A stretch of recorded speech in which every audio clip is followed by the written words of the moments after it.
పైన 130 రూపాయలు ఇన్సెంటివ్ ఇస్తా ఉంది. అది 5 సంవత్సరంలో ఇంకా రాలేదు సార్. నెక్స్ట్ వచ్చేసి ఈ ప్రభుత్వం వచ్చిన తర్వాత మా యూనిట్లు ఏదైతే ఈ పట్టుగుళ్ళు తీసే దారంలో ఏ యూనిట్లు అయితే పనిచేస్తాయో ఆ యూనిట్లు మన ప్రభుత్వం ఉన్నప్పుడు కేటగిరీ 4 కింద నడుస్తా ఉన్నాయి సార్. ఇప్పుడు దాన్ని కేటగిరీ 3 కింద చేసేసినాయి. అంటే 2,500 వచ్చే కరెంట్ బిల్లు ఇప్పుడు మాకు కనీసం అంటే 20,000 వస్తా ఉంది సార్. అట్లా అయిపోయింది. కేటగిరీ 3కి మార్చేస్తున్నారు. ఇన్సెంటివ్ కేటగిరీ 3కి మార్చేస్తున్నారు. నాకు ఖరీదు చేసే యూనిట్ల పైన సార్ ఈ జిఎస్టీ ప్రభావం ఉంది సార్. 18% జిఎస్టీ. మీరు ఏం పని చేస్తారు? ఈ దారం సార్ వీళ్ళు పట్టించి దాని దారం తీసుకొని చేస్తారు. దారం తీసి మేము అమ్మి మా జీవనోపాధి గడుపుకుంటున్నాం సార్. మా హిందూపురం మార్కెట్ లో కనీసం అంటే 350 మంది రీలర్లు ఉన్నారు సార్. రీలింగ్ వేది రీలింగ్ సెరికల్చర్ రీలింగ్ అంతా సిల్క్ రీలింగ్ సార్. ఈ 350 మంది వెనక 9,000 కుటుంబాలు జీవిస్తున్నారు సార్. అక్కడ మాకు ఇన్సెంటివ్ ఒకటి అందిస్తే మీకు ధన్యవాదాలు సార్. చూద్దాం అన్ని ఎట్లా చేయాలని అన్ని ఎండ్ టు ఎండ్ ఆలోచించి అంతా మొత్తం ప్రభుత్వం అంతా కంపు చేసేస్తారు. ఓకేమా. మీకు ఈ జిల్లాలో స్కోప్ ఎంత ఉంది సెరికల్చర్ కి? ఎప్పటి నుంచో 20 ఉంది, అక్కడికి ఆగిపోయింది. ఏంటి కారణం ఏంటి? Marketing sir. మనకి మార్కెటింగ్ వచ్చేసరికి కర్ణాటకకి వెళ్తారు సార్. రామ్నగర్ అయితే మార్కెట్ ఫర్ దీస్ పీపుల్ అవుతుంది. వీళ్ళంతా కూడా రామ్నగర్కి వెళ్తారు.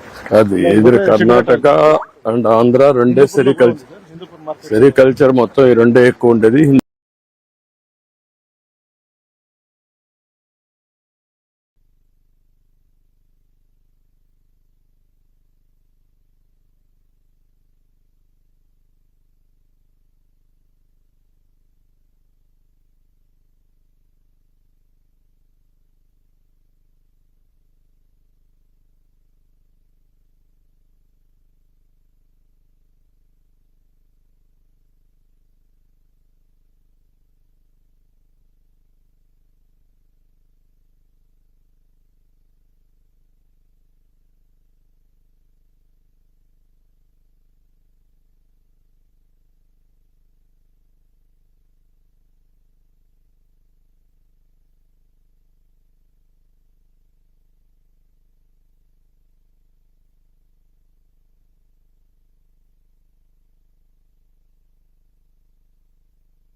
వీళ్ళు బ్యాంకులకైనా చేయాలి కదా, వైబిలిటీ రావాలి కదా. ఇప్పుడు ఇది పెట్టాడు, వాడు పెట్టుబడి పెట్టాడు, ఎన్నేళ్ళకి తిరిగి వస్తుంది. సార్ ఇయర్లీ దాదాపు 4 lakhs ఇన్కమ్ వస్తుంది సార్. అప్పుడు మన రేట్ ఉన్నప్పుడు సార్, ఇప్పుడు రేటు చాలా అమాంతం 4 పడిపోయింది. lakhs to 5 lakhs ఇన్సెంటివ్ లేదు. ఎకరాకి వస్తుందా? ఎకరా సార్ 1.5 acres సార్. ఆ విధంగా 3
division by 15,000 acres.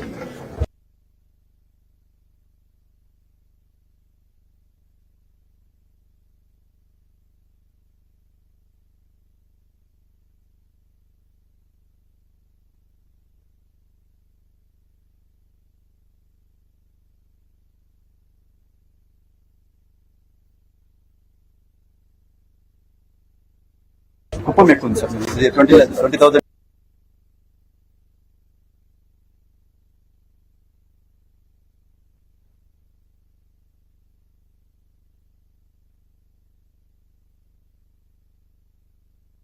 అగ్రికల్చర్ ఏం చేస్తున్నాడు? ఎక్సెల్